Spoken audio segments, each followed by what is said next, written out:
Hey, welcome to S4A Livestream number 46. This is being recorded on September 23rd, 2022. Third stream in 3 days. That's going to do it for this week, so we're going to try to cram in a lot of stuff. We got about 25, 30 people in the chat, as usual. And we've been chatting a little bit about what's going to go into today's show. If you're listening to this on YouTube afterwards, here's an idea of what we're going to be talking about. Couple of housekeeping pieces as far as comments on yesterday's stream, addenda, corrections, things like that. We have a statement from Politsturm, they have a website and also a YouTube channel, another educational outfit for Marxism-Leninism. I like a lot of their work, and we're going to read their statement on Putin's mobilization of the Russian reservists for increasing the military activity in the Ukraine invasion. Next, some follow-up on the CPUSA piece that I did yesterday. So, I made a post on the YouTube community tab about, why does CPUSA do this, vote against fascism thing every time? No matter how you interpret that, it's not a good message to be giving people the impression that fascism is something that you vote away. That's not really how it works at all. And my understanding is in the 25-minute video that Joe Sims, co-chair of CPUSA, posted, apparently there was some nod to this at the end. But the thing is literally titled Vote Against Fascism, etc. This is consistent with messaging that CPUSA puts out on their website, on their social media, every election year. So, it bears some criticism, I think. And there's 3 points that I wanted to address on that. Already I've had, first of all, the actually radical, Marxist-Leninist people in CPUSA really don't have a problem with that criticism. I've heard from many of you, and you're just yeah, I love my local, but we have no sway on the national, and we have no idea why they do this, etc. And I'm good with all of you. That isn't the issue at all. But some of the more radlibby types that try to defend that sort of behavior, particularly on Twitter, give me some bad faith attacks, trying to distort it, trying to tell people not to join organizations. If you are familiar with the messaging that we put out on this channel at all, nothing could be further from the truth. The U.S. left in general is struggling. I tell people to get out there and join what you can. I would, not the Democratic Party, but I would consider the Greens sort of the start of the left, although there are a lot of problems. We were just discussing this at length in a recent stream. Talked about it again yesterday. We talk about it a lot. But the left is, this is the left that we have to work with, and every organization, is criticized based on what is the organization about. CPUSA calls itself ML. We're going to criticize it like they're MLs. The Green Party is the Green Party. We're going to criticize it for what it is. DSA is a big tent thing. We're going to criticize it for what it does well and what its shortcomings are, etc. That's just the way it goes. I've just encountered more of a kind of intolerance of that criticism from CPUSA, from probably anybody else, and it doesn't seem like they're really interested in changing it, the people who actually have the power to change it. But anyway, so we're going to maybe review what a united front and a popular front means, because that was some of the defense of the working with the Democrats thing, and that's really not what's happening in that case where you just tail a bourgeois party like that. That's not creating a popular front when literally the leading force is the bourgeoisie and they're spitting in your face. So might review some Dimitrov, which we have on the channel in full. Finally, somebody sent an article, CPUSA and Bullshit Criticisms, by somebody who goes by Marxist Heathen. I thought this was honestly a piss poor rebuttal. I have to be frank on that. It was not good. But this is that kind of thing you get back. And again, it's I see stuff like that, and that kind of response, like PCUSA. When I criticized some things PCUSA did, particularly back in 2020, I wasn't impressed with how they handled it. I've criticized other groups. I've never heard the same kind of squawking about it. So how you handle criticism matters, especially as a group. I'm a lone person here trying to do education with the support of the people who support this channel. And we're trying to be useful to a broad swath of, now over 10,000 people who are subscribed, which is a small amount in the grand scheme of things, but it's a large amount in terms of the U.S. left. We're trying to be useful, and again, the bad faith stuff doesn't help. After that, I think we're just going to do the Jimmy Dore, Hinks and Jinkweed thing about MAGA communism live on the stream here, just like we did the RBN thing. Get through that, and then I think that topic is probably dead at this point. I just did particularly want to cover that video and get Jimmy Dore, who is really propping up Jason Hinkman a lot. And if you look through Dore's channel, Hinkson is on like every other video. So he's really on there. He's like the new Ron Placone. So Dore is part of the problem here. So we're going to take a look at that, again, probably before moving on and not doing any more on it next week. I did also find the article I mentioned about cooperatives being possibly, or not just cooperatives, but worker ownership, which includes ESOPs, employee stock ownership, as possibly a trap for organized labor. So I found the article. It actually isn't Richard Wolff, though. It's a debate between two other labor activists from, I think, 1985. We may not have time for that today. If not, we'll come back to it. I think it's the least urgent thing out of the whole thing. But I did find that. Also, we're going to close with COVID. I'm going to leave at least a half an hour for that because I wanted to get to it the last 2 days and haven't had time. But articles about the neurological effects. There are new studies on the neurological damage caused by COVID, as well as new information about monoclonal antibodies being less effective than ever against these new strains. So that is pretty much what's on the agenda for today. If somebody watching this on YouTube wants to do timestamps, just leave them in a comment. That'd be much appreciated. I'll put it in the video description box, and then boom, you've just helped the probably about 800 to 1,000 people who will be watching this video. All right, let's get into it. First of all, let's check in with the chat, see who's here. We got 37 people by one count, and we've got 30 on another. So one of those. We've got an amount in the mid to low 30s here on the channel. So who's here and what is everybody talking about? Somebody says, so COVID is getting worse and most of the people living in my town act like it disappeared. Meanwhile, doctors and nurses are quitting. Somebody else says, where I live, it's the teachers who are quitting, and partly because of COVID. And I was noting that did some grocery shopping, and they had nobody working the registers. It was like self-checkout exclusively. And I heard the manager saying, yo, we can't find employees. Yeah, maybe you're trying to run during a pandemic and not paying people enough to actually work at your business. Wonder if there's a way to get workers to show up. If there's any sort of traditional methods, such as offering more money, etc. Although, again, there's a limit to, people worked with that, quote, hazard pay for a while in the, like, essential businesses or whatever, sacrificial workers, as people were calling it. This has all gone out the window, but the pandemic's literally worse than ever. We have the vaccines now, which are helpful in mitigating some of the effects for now, but the virus keeps evolving and evolving. It's more immune evasive than ever, and it's more contagious than it was in 2020 by far. The SARS coronavirus 2 is now up there, if it is not the most contagious virus known to humanity. It's like in the top 3. It's up there with measles now. But I think it's actually the most transmissible virus. And it was not nearly anywhere near that in 2020.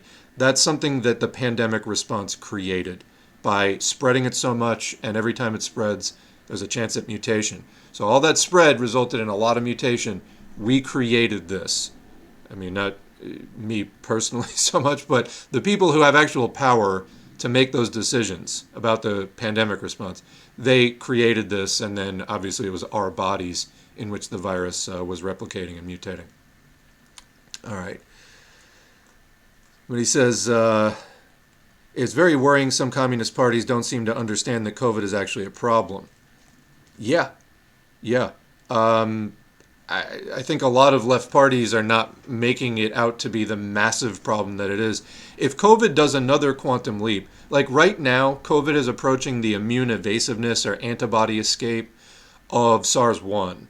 So SARS-1 wound up having a mortality rate of like 15%, and then the related MERS around 30-35%. If COVID keeps going, it could end up with that. And we will be fucked because it'll require developing entirely new monoclonal antibodies that may not really be as effective even as they were. Even the new ones might not be as effective relative to the strength of the virus that we had at previous stages of the pandemic. So we could be heading like next year for extraordinarily bad territory. I'm getting really freaked out about it myself. Not in a like knee-jerk panic way, but a lot of this stuff that we've seen post Omicron has sunk in for me now, and it's scaring me on a deeper level of like, oh, this thing could actually turn into like a 5-10% mortality thing, and we know that the economy has like hit the limit of what the capitalists are willing to do. What happens then, really? I hope it doesn't. I hope it, just magically goes away. We don't really have any reason to believe that, though, currently. Anyway, continuing. There was discussion in the chat about being a cashier. Somebody said I worked at Big Lots as a on the cash register, and the company had us push customers to register for the rewards program, and we would have to meet a certain quota, otherwise your hours would be reduced. Holy shit, I quit shortly after. I don't blame you. Yeah, you go to some stores and it's just like, would you like a reward program? No, I'm not in your reward. Would you like to be? No, I wouldn't. Are you sure? Because, yes, I fucking don't want it, okay? Please, let me get my, paper clips and get out of here. Anyway. Another comment. Criticism is difficult for people to accept. It's the same everywhere. For the record, I read the comments. A lot of the comments are not particularly constructive or helpful. It's like, oh, I'm sorry that this live stream, 2-hour live stream in which I try to do varied content did not 100% of the content did not appeal to you. It's just unrealistic if you're thinking every story is going to appeal to you. Just accept that you're not the only person listening to this show. It wouldn't be successful if you were. But I do, I try to stay abreast of discussions going on and the feedback. But people need to understand, it's difficult running a channel, and you can't please all the people all the time. You just can't. And I've accepted that.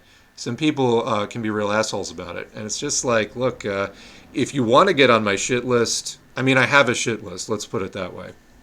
It overlaps quite a bit with the block list, which is extensive. But seriously, I got enough on my plate just doing this channel, period. So if you enjoy the channel and you think your comment might not be as constructive as it could be, maybe hold off. Seriously. Because it probably will not go over well. I got too much to do here. But just so you know. Alright. Somebody says, I joined CPUSA a couple months back and honestly just wish they weren't so laser focused on electoralism. I get it. If they want to become a legal party, that's what they got to do. But I want a revolutionary party that I can join, for fuck's sake. Yeah, it's probably never going to be CPUSA. They've shown very few signs that they have any interest in that. In fact, let's segue real quick into this is something I grabbed off of their website. It's actually from 2020. It was on the front page of their website, so I feel like this is fair game, actually. Is this it? Yeah. It's from the mailbag. What if the people don't want socialism? So this is the CPUSA mailbag, October 21st, 2020. So just about 2 years ago, 23 months ago.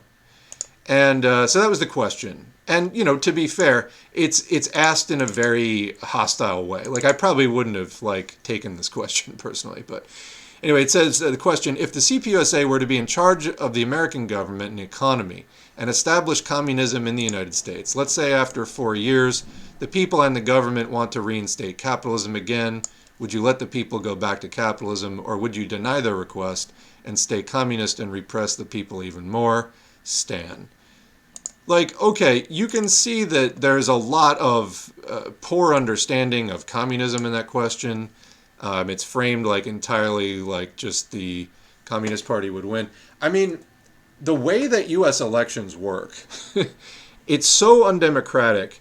The presidential debates are handled for the last couple of decades by a private corporation. And if you're not in the Democratic or Republican Party, you just can't get into those debates. They've set the bar. You have to be polling at 15% to get into those debates. But it's this catch-22 of like, how are you ever going to get into the debates? How are you ever going to poll at 15% if people aren't seeing you talking about your politics alongside the other candidates and seeing how you respond to that?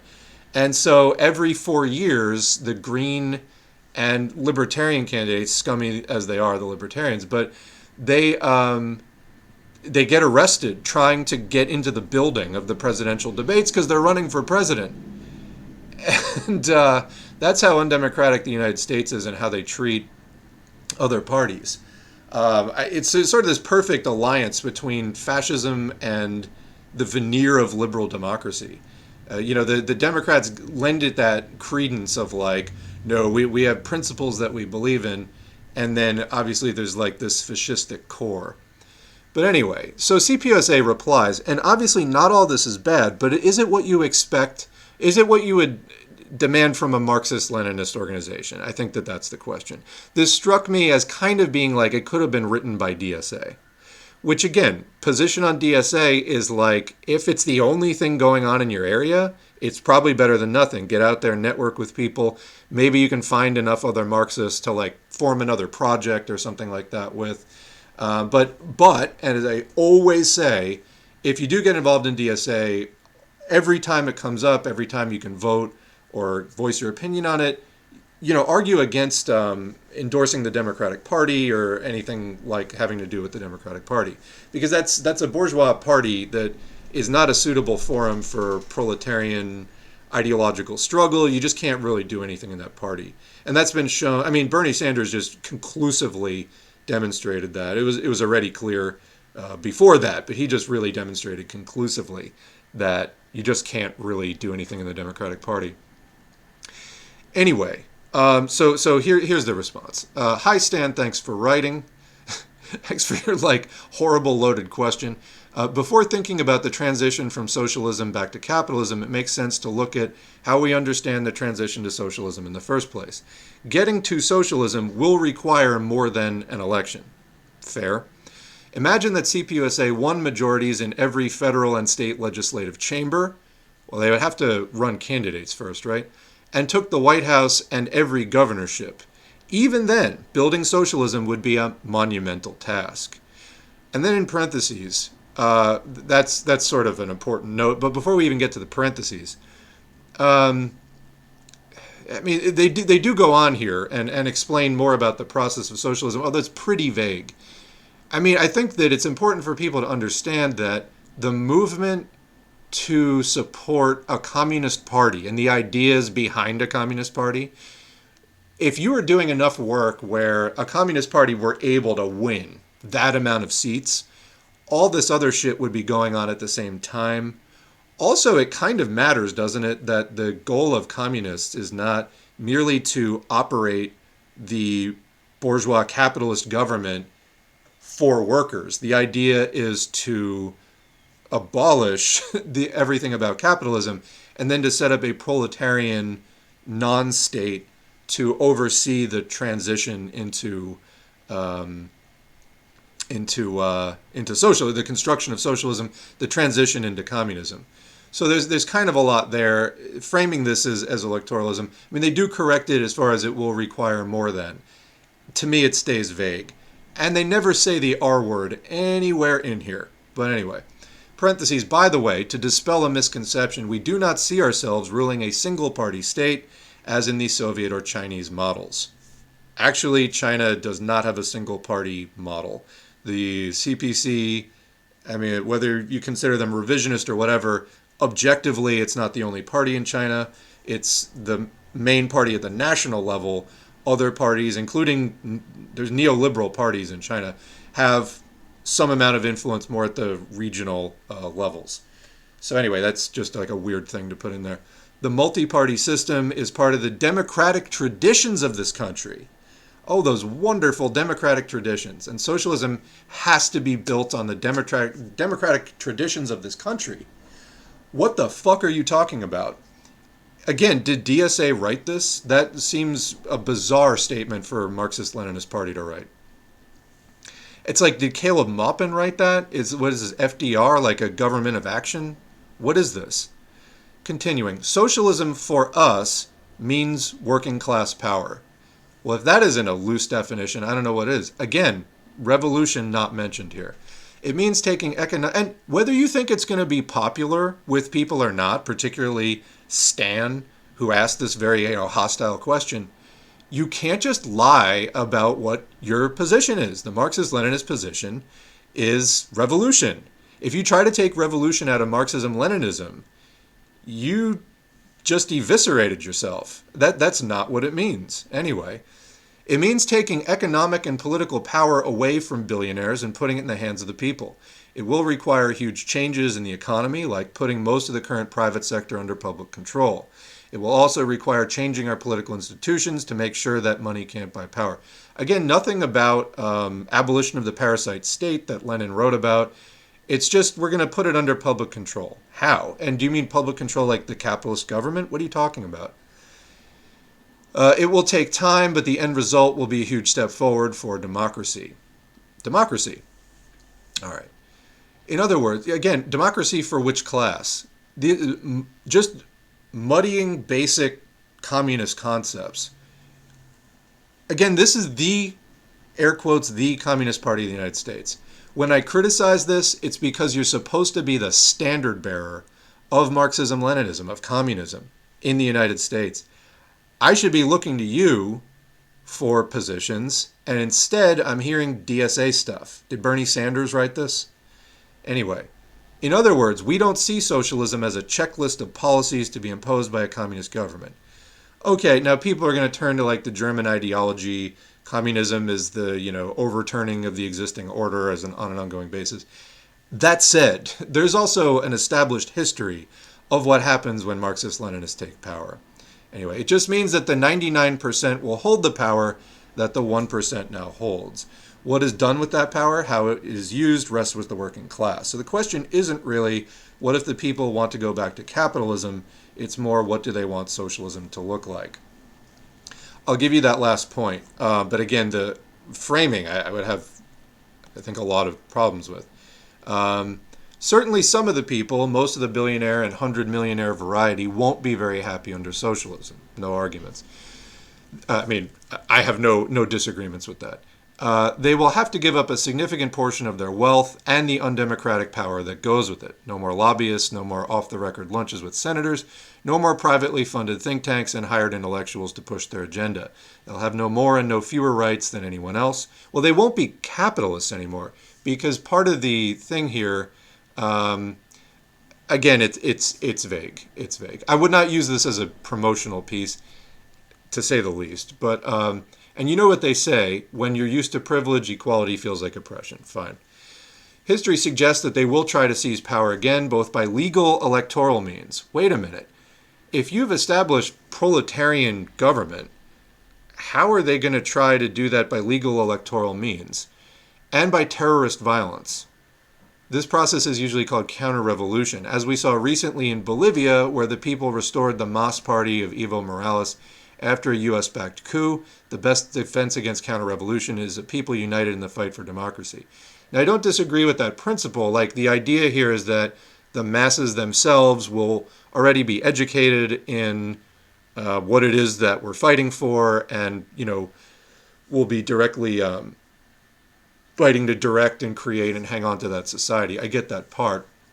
But this is framed entirely in terms of electoralism, more or less. Anyway, the bottom line is socialism can only flourish with the support and active participation of the majority of the people. Hope this helps. And again, that's a fair point. But I think as far as, ML criticisms of CPUSA go, the deletion of revolution from the program, it does reduce you to a DSA level, and throw in the Democratic Party, for good measure there. So anyway, I was planning on coming into that later, but that comment reminded me of that directly. So I don't know. Let's talk with the chat about that before we go any further. We'll get back there.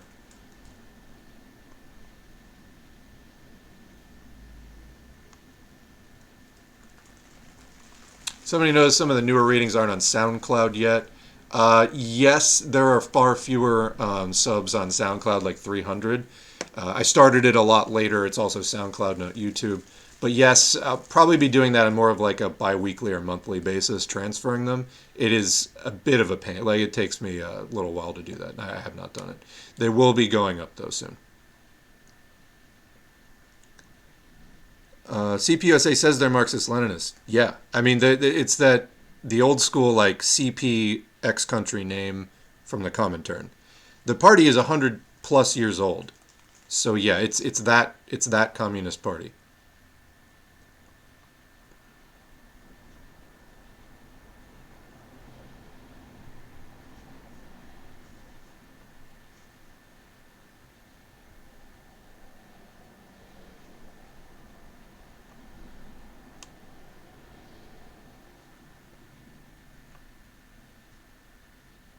Did Ron Placone leave the Jimmy Dore show? I don't know. I mean, I haven't followed that for a while, but when I did scan it for this grabbing this video, I didn't see a lot of Ron Placone there. I can't imagine. I mean, he whatever you want to say about his sort of sockdemery, he I think was not like he could see the way that Jimmy Dore was going, and I suspect he didn't really want anything to do with that.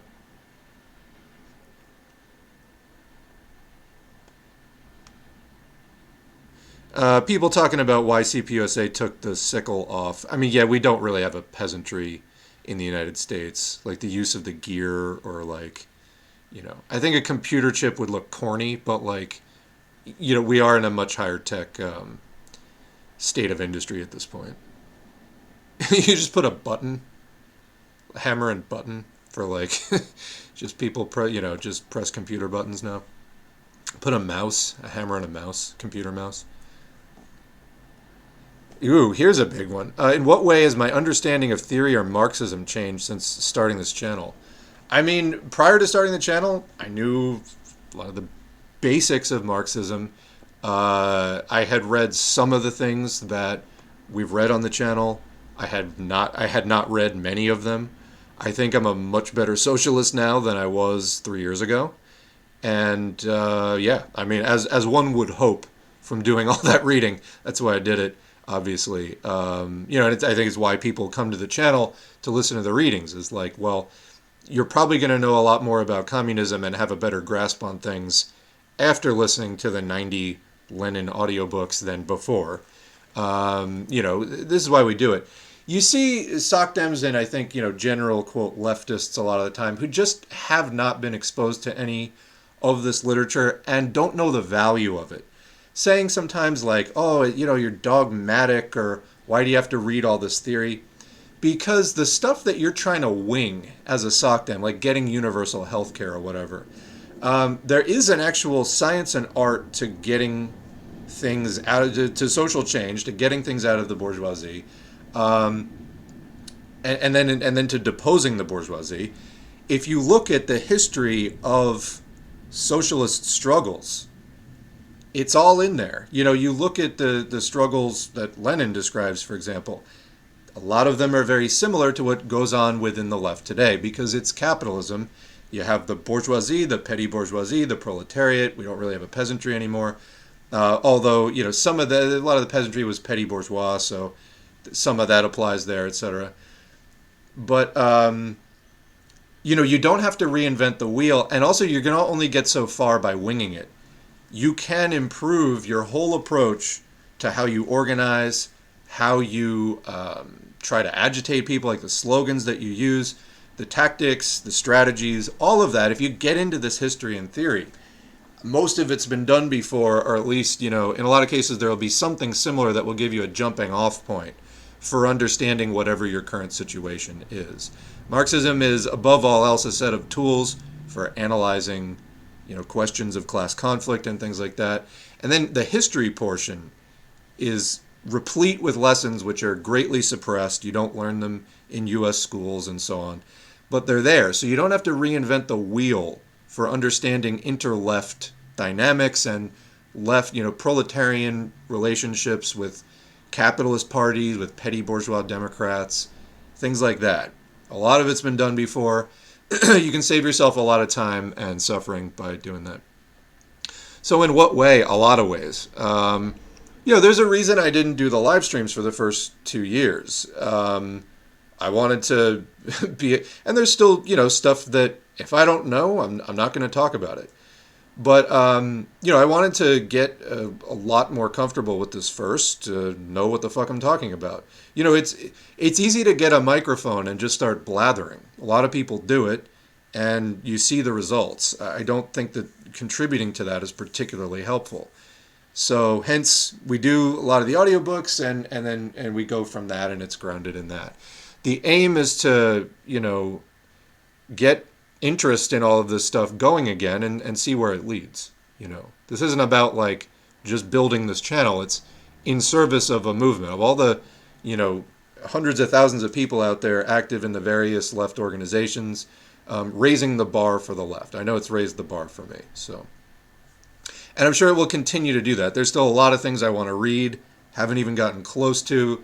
Literally the stack of stuff, readings that I've set aside and put in order to read later, it's probably got 300 titles in it. So, yeah. I mean, that said, you don't have to read all 300 to like have the basics down. But, I strongly suspect for the first 5 years, there's going to be a significant, deepening. So it's worth doing the reading, I guess, is the bottom line.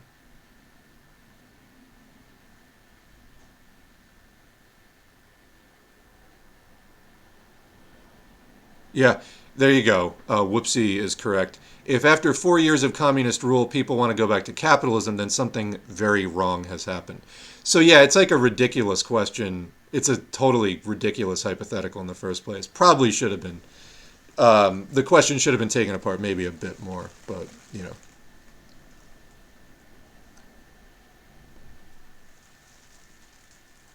please address land back. Yeah, we did some videos on it at the time. This was kind of happening last fall as a big discussion. We support it. I mean, the United States, some really fundamental reshaping of, and dismantling of what is the United States would probably have to happen. This is like when we were talking about getting the USA out of NATO, and how I was saying, like, the imperialists are probably going to put everything that they have, like, they can stand to lose a Greece. They can stand to lose some of the more peripheral imperialist collaborators. The U.S. really is the heart of it. It's the U.S. that has hundreds of military bases around the world, etc. The kind of peaceful, cooperative, planned dismantling of all that and transition to a cooperative socialist economy is a massive undertaking. Would be a massive undertaking. I think that the left movement as it is today is not even remotely up to the task of actually successfully undertaking. We have so much to build up to, I think, before we get to that point. That's not to say if an opportunity to do it soon came up that we shouldn't take it. I'm just saying, realistically, I think you're going to dismantle the fringes of empire more quickly than you dismantle the heart of it. Though obviously, here we are in the heart of empire. We should do everything that we can to advance that struggle and to do education and to get support for anti-imperialism, to do all the organizing that we can. So, that matters. But I do think that the people who have the money and the power, the U.S. is so central to, because it's the military arm of imperialism, etc., they're going to put everything that they have into maintaining this system that I think it's going to be the absolute hardest fight, probably is better weakened around the edges. It just seems, when you look at how sprawling the U.S. empire is, it does seem only logical that probably not going to be where the first pieces of it happen. That said, don't let that stop you from organizing in any way, shape, or form. Agitate, educate, and organize all you can, because like I said, it will be a gargantuan undertaking, and the closer we can get to it, as quickly as we can, the better.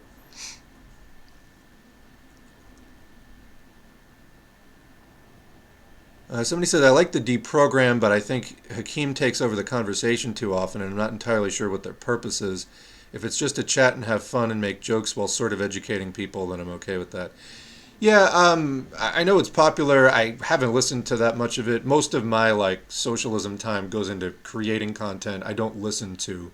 It's probably like a 19-to-1 ratio for me as far as creating content versus listening to it. So I tend not to listen to that much. But that was my impression also from kind of listening to it. I think that it's within that group, Hakeem is sort of understood to have the most theoretical knowledge. So I think that if he's taking over a lot, that may be why. Somebody said, I listened to the Deprogram's most recent episode about 9/11 today, and I thought it was pretty solid. Haven't heard it. Have a lot of thoughts on 9/11 myself.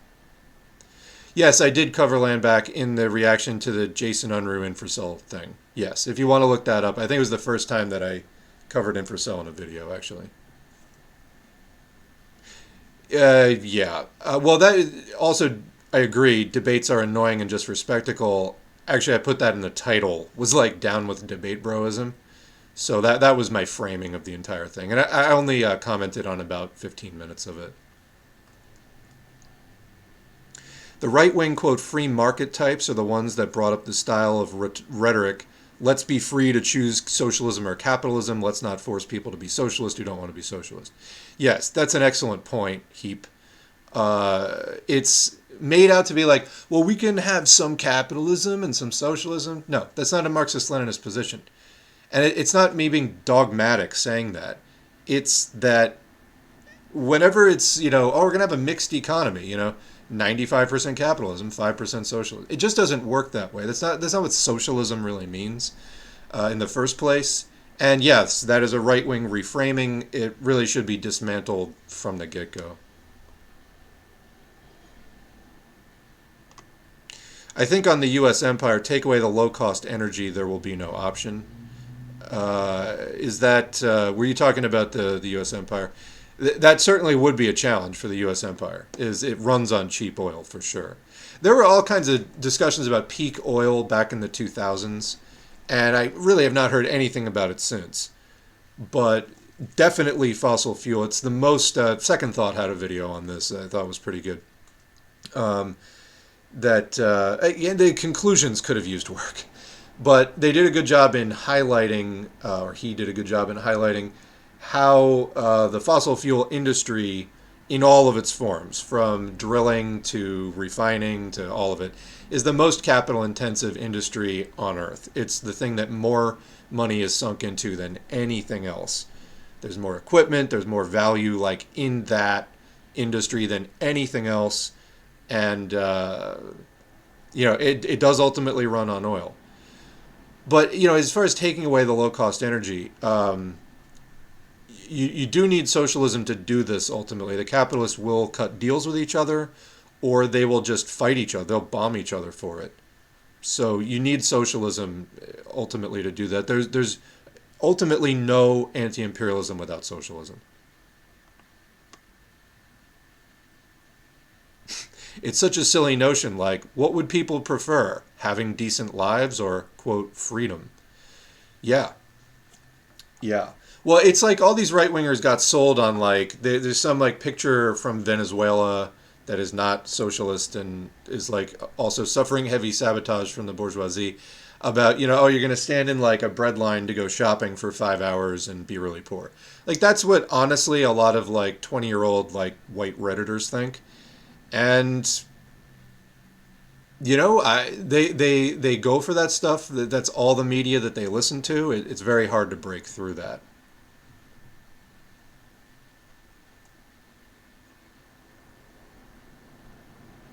Democratic traditions of the U.S. like the Three-Fifths Compromise. Yeah. I'm going to pause there, actually, because I just mentioned 19-year-old Redditors. Hey, why not? It's Friday. Let's do the stream completely out of order versus what I had planned. I'm going to go ahead and throw in that Jimmy Dore thing. Might as well just get that out of the way. And let me bring up the video. It's probably going to start auto-playing, and then I'll turn the volume down. I'm not sure where the volume's going to be at, actually. But let's get going there and just get this poison over with. But yeah, so the video is called "Can MAGA Communism Unite the Left and Right?" Oh, and that reminds me. Somebody pointed out one of the infracell profile picture that has the Earth with the different colors on it. That was promoting the hashtag MAGA Communism. It was Twitter tells you if the account is automated or not, and then it'll tell you like which bot service did it if it's automated. And the MAGA Communism with infracell profile picture was being promoted by, I forget the name of the service. I retweeted it earlier today. But it was like a bot service used for like corporations and political campaigns. So it is now officially being astroturfed because, as fanatical as those incels are that are spawning in Infracell's Discord server, I mean, they're really going to be paying out of pocket to like a, political bot service to like spread that. Do they believe in like trolling the socialists that much?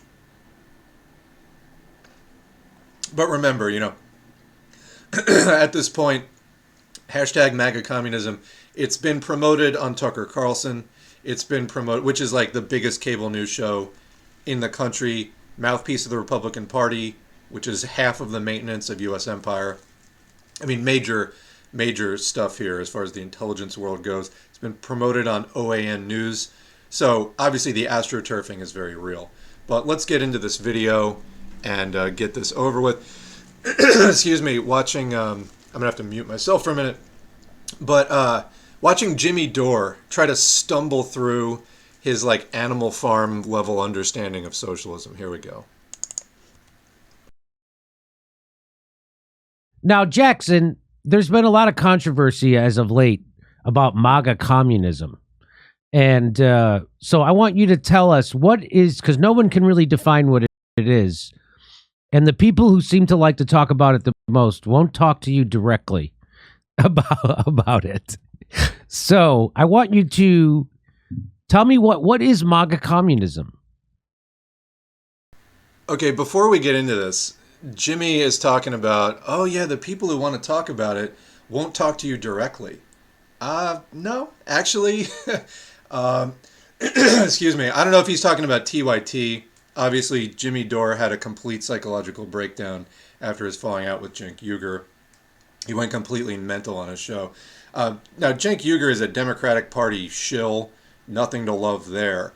But Jimmy would talk about this just endlessly. And then it's funny how he would project onto everybody else that, like, Trump broke your brain, you're fucking unhinged. Like, dude, you're going purple in the face day after day talking about this shit. But no, if you look at Jackson Hinkle's, for example, Twitter feed, no, a lot of people are talking to him about MAGA communism. He almost never responds. And in fact, in the case of me, he made a tweet saying that I was actually an MI6 agent. So that's how Hinkle handles that. It's not that people aren't talking to him about it. Fucking snowflake. But anyway, let us continue. MAGA communism is an idea that I didn't come up with. Haas of the Infrared Show, who we went out to dinner in LA together. He's a good guy. I remember Haas. I remember Haas. Jimmy remembers him. So I guess we're just going to leave it there. Not like, oh, isn't that fucking totally crazy, bizarre, hateful guy that got kicked off of Twitter for like doxing some guy and telling his followers to like threaten the guy's kids or something? So Jimmy does, oh yeah, I remember him. I guess you either don't remember him too well or your taste is even worse than I thought, Jimmy. But again, why are we trying to unite the left and right in the first place? Why is that the framing? Why is that considered a desirable goal? We don't want to unite with the right. They're the right. They're for the status quo, or even worse, they're even more reactionary than the status quo. Some of the libertarians are just neo-feudalists, if you carry out the logic. A lot of, the libertarian to fascist pipeline, very real thing. And What we want to do is build the left, which means if you pull people out of the right, that's one thing. If they actually give up their right-wing views, fine. But this whole framing of like, oh, we need to unite with the right. No, we don't actually need to do that at all. Yeah, so he came up with it. The idea is that a lot of the left in America right now is not aligned with us on the issues that matter most when it comes to defeating big tech, nationalizing big tech, protecting free speech, abolishing the CIA, the FBI, going against the. What are you talking about? The left is not. I don't even know if I can finish this. The left is not in favor of. I'm honestly speechless. So they're not with us. You think MAGA's for those things? The Blue Lives Matter people? You think that they're with you? I don't know what to say. It's so absurd on its face. I don't know if we're going to make it through the rest of this video, but this is crazy. Anyway, a lot of the left is not aligned. But see, I can see Jimmy Dore buying into this because he goes with the idea of like CNN and the Democrats are left. No, liberals are not left. You're all just liberals shouting at each other. You need to understand that. So who they're calling the left, God only knows. But anyway, continue. Wars, these sorts of things, going against big pharma, big agriculture, they kind of run in line with the average Democratic Party sentiment. And no, not the left. I mean, liberals do that, but this is the dishonest. Remember, this guy's a LaRouche agent. He appears at all the LaRouche things. We covered this in yesterday's stream, number 45. Did a video from LaRouche talking about fighting the left from within the left, talking about trying to deal with the left problem. So that's where Hackman here is coming from, is trying to combat the left while pretending to be in the left. The working class, which not in its entirety, but I would say in large part makes up the MAGA movement, is. No, that's just wrong. It's completely wrong. And I'll bet Jimmy Dore is just going to let him say that without any pushback. Aligned with communists on this issue, or leftist, whatever.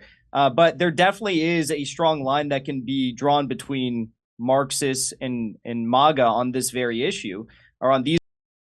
No, not at all. This is just nonsense. And now, so first of all, wait, is like a lot of the left, but communists or leftists or whatever, it's sloppy. Like, he's not good at this. I think Infracell is better at staying on point with this. But imagine just you're this craven as a shill, Hinkle here, doing this psyop meme grift this badly. I don't know. I'm honestly stunned. These very issues. And at the end of the day, I think that what we've seen undoubtedly from the Trump administration in their 4 years is that it was either consciously or in some cases unconsciously doing the bidding of. We saw that countless times throughout the Trump administration. So reminder, the deep state is a fascist talking point. Socialists talk about the imperial apparatus and the U.S. military, the CIA, covert operations, and all the things that hold empire in place. Like kind of the AFRICOM stuff that their candidate Tulsi Gabbard is into. Like all that stuff. That is, covert operations and how to maintain an empire. There's also non-covert operations as well. But deep state is when fascists refer to non-fascist loyal elements within the military and the intelligence world. So again, dropping these right-wing buzzwords, that's what they mean. We've been over this before. Like when Marjorie Taylor Greene said defund the FBI, no, it's not because she believes in the liberation of the working class and views the FBI as like a tool of bourgeois rule. It's because they went after Trump specifically. That's the only reason why. Because the billionaire slumlord that is the head of MAGA got targeted. That's it. Will Jimmy Dore push back on this? I sincerely have not watched a Jimmy Dore video in about a year and a half at all for any reason. Take that back. Actually, I did do the when he was talking to Joe Rogan about COVID-related stuff as a criticism. But otherwise, I don't even know like how deranged his show is at this point. Also, notice on the left, the Convo Couch guy, his co-host counterpart Fiorella has gone over to working with RT, and they're in on that whole grifty scene now as well. I see it as the goal of this project of MAGA communism to be able to highlight the contradictions between the oligarchical ruling class and the working class movement itself, that is MAGA, and trying to uproot. Okay, no, it isn't MAGA. It isn't. That's not what MAGA is about. It's wealthier people. It's not like lower bracket working class people who don't own any capital. MAGA is for the preservation of capitalism. They hate socialists. Hate them. Like Trump would go on about the USA will never be a socialist nation, etc. And people would get really excited by the stadium full. It's an absurd position. Anyway. The liberalism and globalism and neoconservatism that's finding its way within MAGA party. Again, he's been corrected on this before. Globalism is a fascist buzzword for Jews. That's what it means. Any pushback from Jimmy Dore? Politics. So that's the broad goal. It's not an effort to uphold fascism or the duopoly, as some of those people may have put it, our detractors. But it's been trending on social media for the past week. It won't stop, and a lot of people are talking about it. A lot of MAGA support. Let's just point something out. Even on the Jimmy Dore channel, I'm going to make this smaller and then change the image. My computer is being slow right now. On the Jimmy Dore channel, out of the 18 videos that are surrounding this video, this is the video with the fewest amount of views on the Jimmy Dore channel. Like, Jimmy Dore's audience didn't even care about this. They thought it was a joke as well. My computer's being super slow, and I don't know why. So let's give it a minute to catch up here. Hopefully we're not going to have any stream issues here, but